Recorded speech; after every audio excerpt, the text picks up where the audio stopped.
Welcome all. So, what is Kanya Puja or Kanya Pujan? So, it is a pujan, it is a worship of the small little girls who have actually not come into their period cycle, the monthly cycles, and they're supposed to be the form of different goddesses in Sanatan Dharam.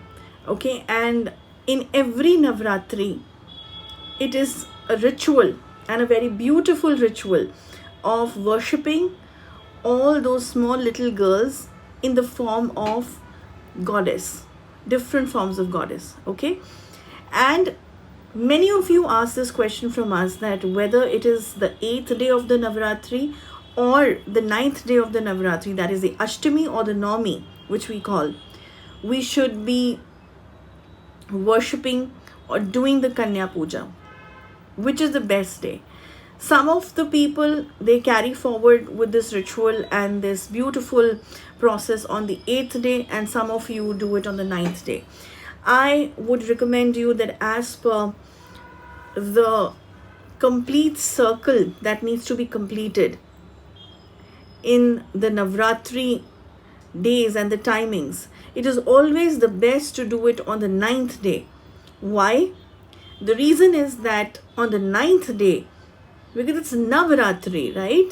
9 days, 9 nights of the goddess, which belong to goddess. So automatically you should be completing your fast, your worship, your japas, your pujas on the 9th day by worshipping the kanyas, the little girls that I'm talking about in the form of goddess. So if you do the Kanya Pujan on the 9th day, it will be complete, and goddess Siddhi Daitri. This is also one of the major reasons that on the 9th day of the Navratri, goddess Siddhi Daitri is responsible for giving you blessings, overall blessings to whatever sankalp you had done. And without her blessings, the fasting or the rituals or the process that you did will be incomplete. Okay, so always remember this is the best day, the 9th day. Moving forward, let's talk about now that you people keep on asking us this question also, that how we should be conducting this ritual. See, it is very simple. You must be seeing also all around you, especially people who are in India, that the small little girls who have not hit their monthly cycles are called, invited, welcomed in your houses. Then their feet needs to be washed, the tilak has to happen for them, and the bhog, the halwa, puri, and the prasad that you make is offered. The bhog is offered to the small little girls, and they are supposed to eat little bit. All of that, isn't it? So all that is done. But I would always say that, some of you are typically asking us that what is the best way to do this Kanya Pujan. See, don't forget the shringar, because many of you forget the shringar of those little girls, of the devis. And then what happens is, when you forget the shringar, it becomes like an incomplete process. You have to make sure that you decorate the feet of goddess. You have to make sure that you give her the chunnis, red chunnis, and the shringar items of a bindi, bangles, all of this to the goddess in the form of the goddess. Okay, because they are the forms. You have to make sure that they are happy. You have to make sure that you offer flowers to them. So in Kamakhya Shakti Peeth in Guwahati, there is a very beautiful ritual of Kanya Pujan which happens, and out there these small little girls in the temple, they come in the form of goddess, manifesting the goddess, and they sit, and they are all very much ready, and very much ready for blessings also towards you, and a beautiful shringar on their feet.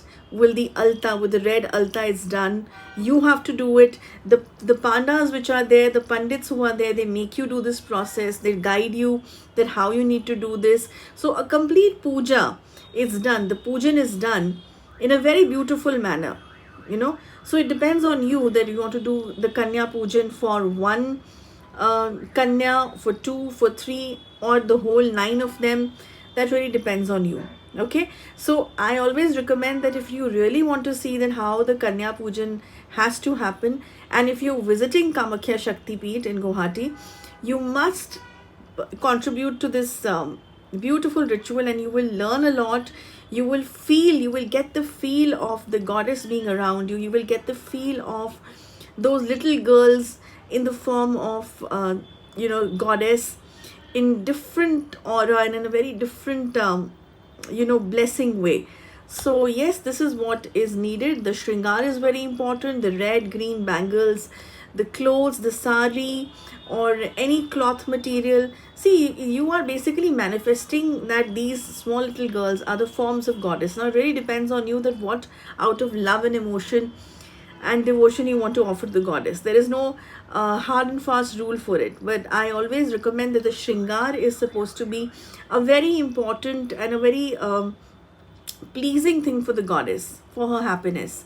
Okay, so this is what it is, and I hope that this Navratri, all of you do offer the shringar to goddess in your own little way in your houses. Little bangles, bindis, there's a whole shringar kit and a very nice red dupattas, all of this. Okay, so that will bring in lot of beauty, prosperity, happiness, peace, growth in your houses. Okay, that's about it. I'll see you next week. Till then, goodbye and Jai Ma Kali.